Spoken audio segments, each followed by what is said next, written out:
Hey Minties! So today I'll be reviewing these two Vampirella hardcover books. These were sent in by Vincent from Dynamite Comics. Thank you again so much, Vincent. I was super excited to dig into these. And these are kind of coming ahead of Vampirella's 50th birthday this year. So Vampirella turns 50 in 2019. Stay tuned.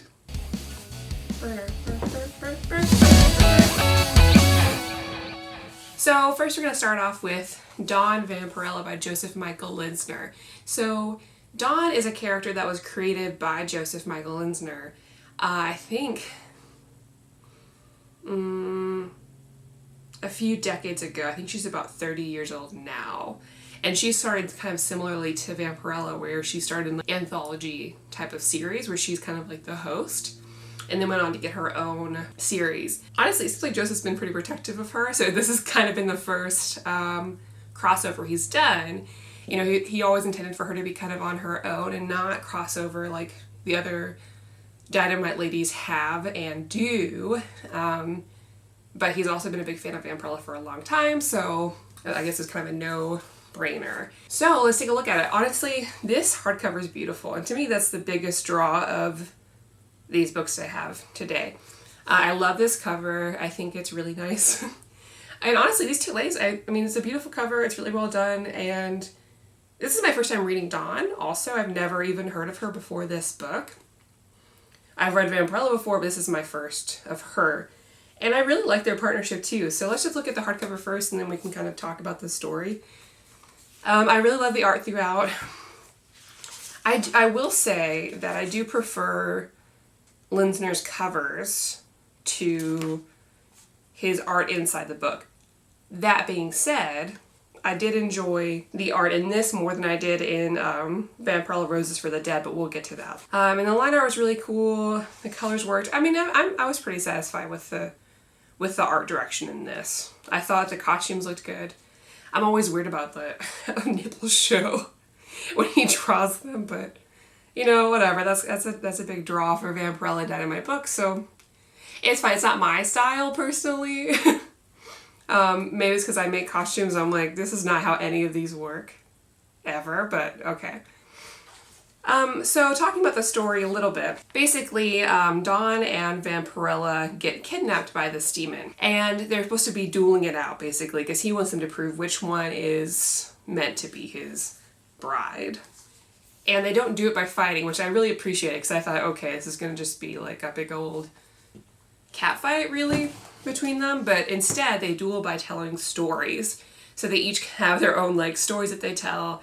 And that's basically what this book is them kind of telling different stories. And some of them are true to their own life. Like, you know, Vampirella does tell a Draculaura story, which is like the classic Vampirella tale of, you know, she's an alien, and in her planet, you know, the rivers flow with blood, and then some humans in a spaceship arrive, and the other vampires suck their blood dry. And I assume another story is similar to what Dawn's background is. Now, again, I've never read her, so I don't know what's canon to her or not. So throughout the book, they mostly tell us like fictional stories they've made up, but then they still use the images of Vampirella and Dawn in each story. So it's not like we see them and then they just tell a weird random story.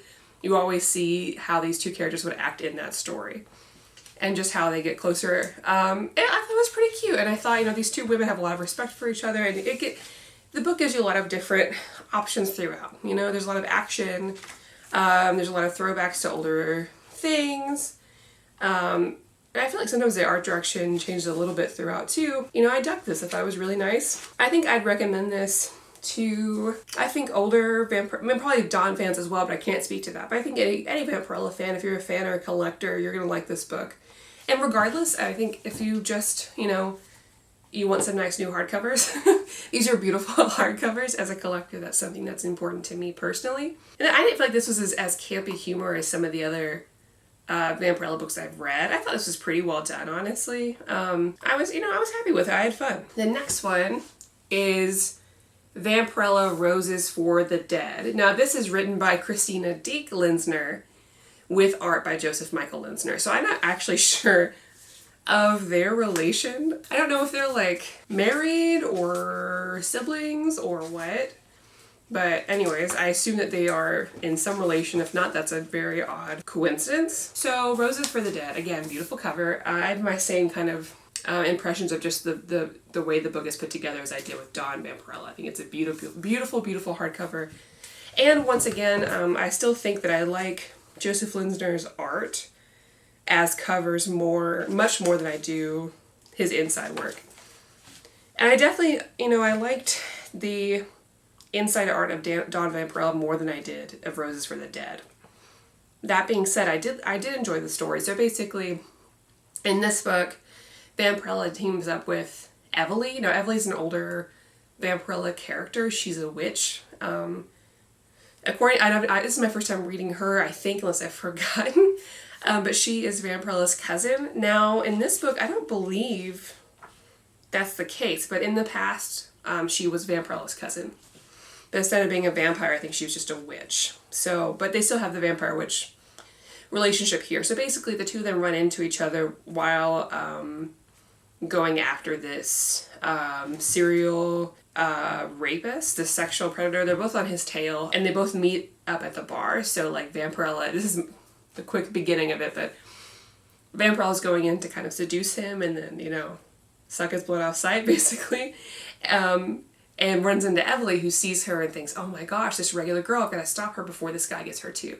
Because one of Evelien's best friends was attacked by him and is now in a coma. So the whole book is about them going after this guy to teach him a lesson. So yeah, speaking more to Evelien and Vampirella's relationship and the way that they kind of work together in this book. One of the interesting points pointed out in the afterword and the foreword was that, even though these two characters are different and they hold themselves differently, they dress very differently. That's obvious. Vampirella goes to the more sexy, scantily clad look, whereas Evelien is much more conservative, right? So she has more first coverage. She has a hood. She's a lot more reserved, I think, a lot more serious, whereas Vampirella is much more sarcastic. But it's great to see these two characters interact, as well as, I think they're both very self-assured women. They're both very confident. They both feel very sexy, I think, and attractive. And they're both feminists for sure, but they can still be different. So there's no one way. And neither of them give the other a hard time for how they express themselves. I think that's a good positive message of the book. And I also appreciate that the victim in this book, the girl who was raped and is in a coma, she still has some agency. So she's just not like a nameless figure, right? A lot of times, characters like this, victims like this, it's like, okay, this happened to this person, and now they're gonna sit in this hospital bed and we're not gonna hear from them.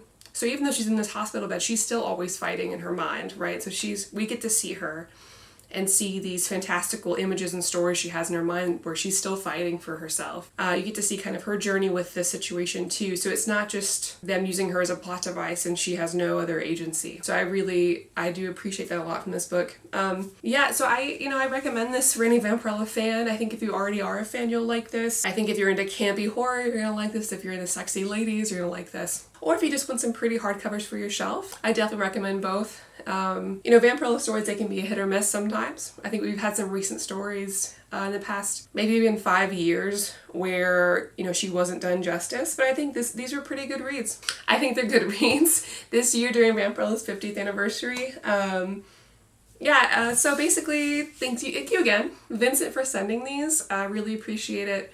It's always nice to read more about these dynamite ladies, and I'm always happy to read more dynamite. So thank you again, Vincent, so much for sending these. They're gonna look so pretty on my shelf. Comment below if you have read these books before. Tell me what you think. And if you are a Vampirella fan, please send me some recommendations of what else you would like me to read or you think I should read. I've definitely read some stinkers, so I'm looking for...